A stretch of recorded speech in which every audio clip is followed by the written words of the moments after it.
من كان يريد الحياة الدنيا وزينتها نوف إليهم أعمالهم فيها وهم فيها لا يبخسون.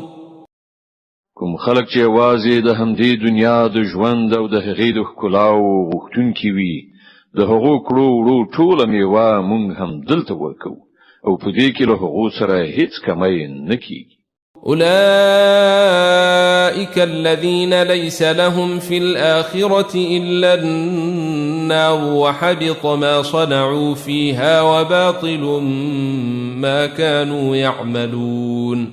خو په آخرت کې د دغه راز خلکو لپاره له اوره پرته نور څه نشته. هلته به معلومه شي چې څه چې هغوی په دنیا کې کړي دي هغه ټول خاوري ریشول او اوس د هغو ټول کړو وړو محض باطل دي.